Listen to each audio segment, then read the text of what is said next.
Hi, my name is Dana and welcome to another quick tips and tricks video from FedEx, your personal shipment guide. Today, I'll be sharing some useful information that may be of help to you if you are planning to ship personal shipments or packages.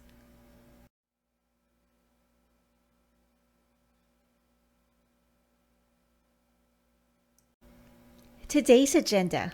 We will quickly have a look at personal shipment criteria and documentation requirements. Shortly after, we'll spend some time on special additional requirements depending on the items being shipped. I will also share with you the answers to some of the most commonly asked questions when sending gifts. And last but not the least, we will define some terminologies that you may encounter when dealing with your Balikbayan boxes. Let's get started. Criteria and documentation requirements.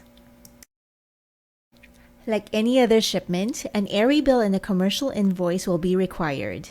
Remember to provide specific item description on the commercial invoice. What is it made of? What is it part of?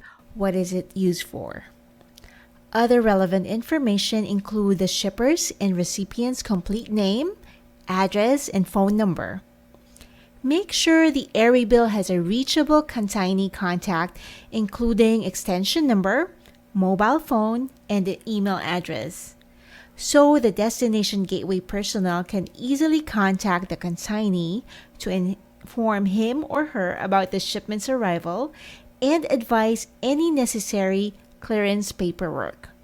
The postal code must be correct in order to avoid the shipment being missorted to another location.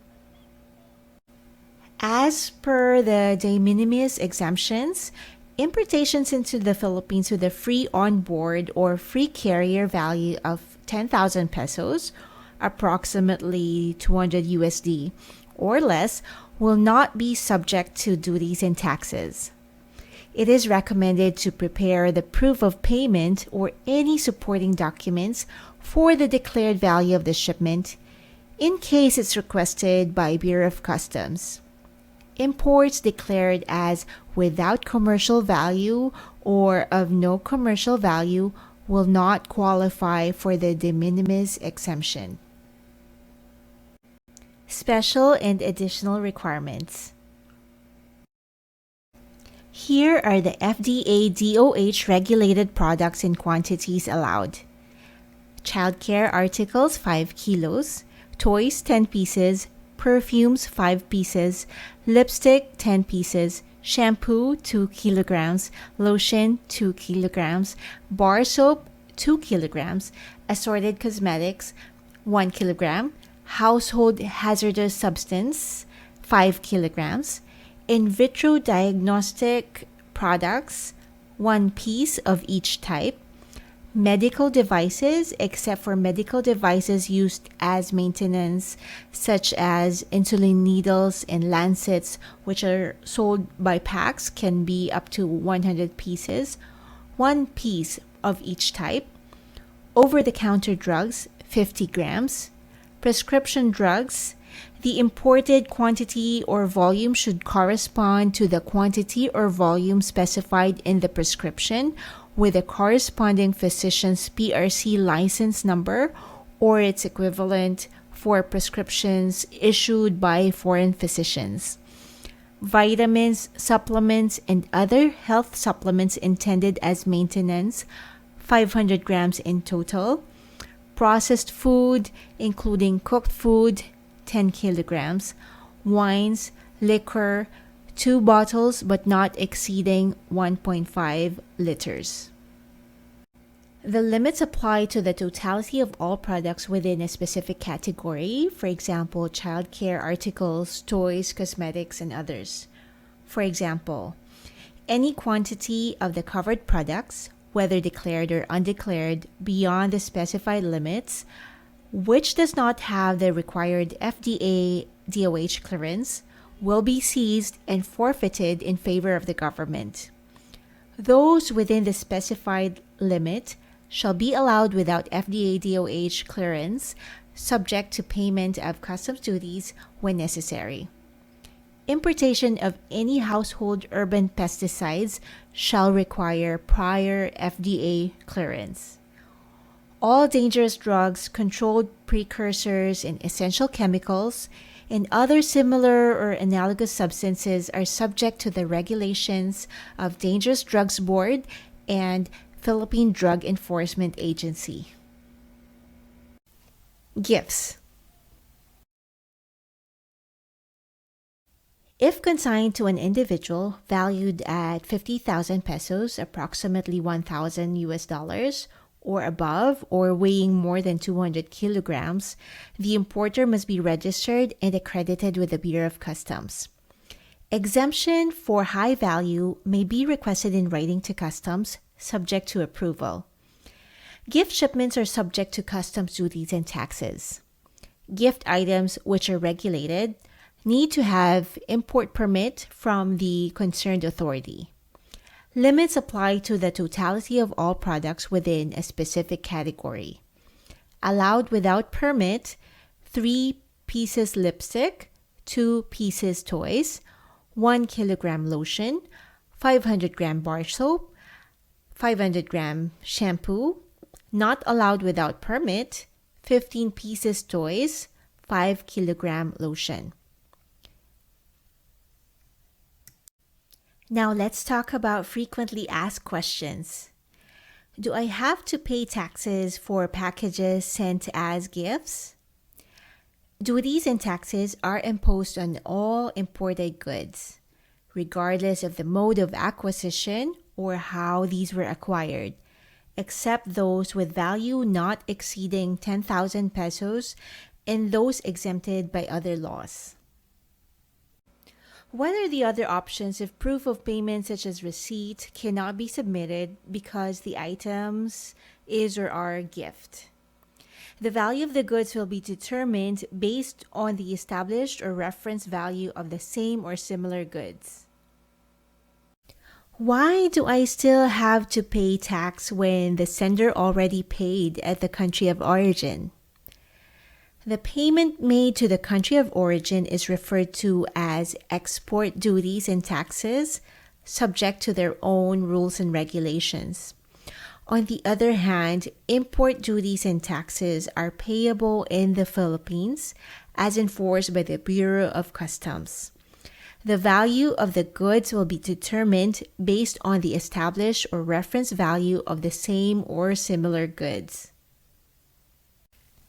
Do I still have to pay tax when the sender already paid for the shipping cost? The shipping cost is charged by the nominated courier for the delivery and handling of packages from abroad to the Philippines, and it's different from the import duties and taxes due to the Bureau of Customs. If I will not pay duties and taxes, what will happen to my package? When the duties and taxes have not been paid within the prescribed period, the parcels will be considered abandoned and forfeited in favor of the government. Thereafter, it will be sold at auction or disposed accordingly. If the goods are regulated, these will be turned over to the concerned regulatory agency. Let's talk about Balikbayan Boxes 101. What is a Balikbayan box? A corrugated box or container or receptacle up to a maximum volume of 200,000 gross cubic centimeters sent by qualified Filipinos while abroad, often shipped by freight forwarders by sea or by air. For purposes of duty and tax exemption, it should contain only personal and household effects that are neither commercial in quantities nor intended for barter, sale, or for hire. Who are considered as qualified Filipinos while abroad?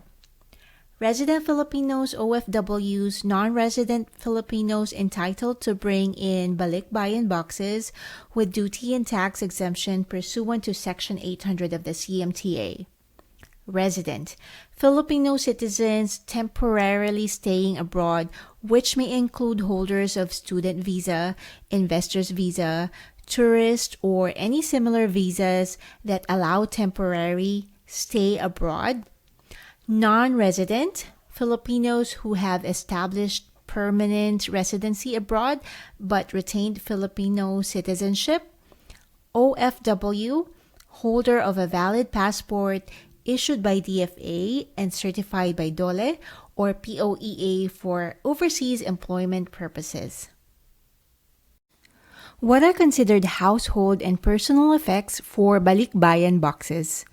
Household and personal effects refer to commodities whether new or used for personal use or consumption and not for commercial purposes, such as wearing apparel, personal adornments, electronic gadgets, toiletries, or similar items, furniture, dishes, linens, libraries, and similar household furnishing for personal use, and instruments related to one's profession and analogous personal and household effects.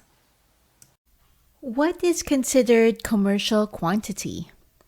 Quantities for a given kind or class of articles which are in excess of what is compatible with and commensurate to the person's normal requirements for personal use. For a single sender with multiple ultimate recipient, it shall be determined based on the total quantity thereof sent by the sender to all the recipients. Prohibited importation for Balikbayan boxes. Written or printed goods, negatives or cinematographic films, photographs, engravings, lithographs, objects, paintings, drawings, or other representation of an obscene or immoral character. Any goods manufactured in whole or part of gold, silver, or other precious metals or alloys, and the stamp, brand, or mark does not indicate the actual fineness or of quality of the metals or alloy. Any adulterated or misbranded food or goods for human consumption, or adulterated or misbranded drug in violation of relevant laws and regulations. Infringing goods as defined under the Intellectual Property Code and related laws, and all other goods or parts thereof which importation are explicitly prohibited by law or rules and regulations issued by the competent authority. Restricted versus regulated importation. Restricted importation, prohibited except when authorized by law or regulation. Examples include firearms, weapons, gambling device, narcotics, or synthetic drugs, and others. Regulated importations are goods subject to regulation and may be imported or released only after securing the necessary clearances, permits, licenses, or any other requirements. There you have it. We've discussed personal shipment criteria and documentation requirements, special additional requirements depending on the items being shipped. We've gone through frequently asked questions when sending gifts and Balikbayan boxes. I hope you like this tutorial video. You can watch more tutorial videos in our Philippine YouTube channel. Don't forget to like, subscribe, and click the ring button to receive notification on our new videos. Once again, this is Dana saying thank you and Pina strong.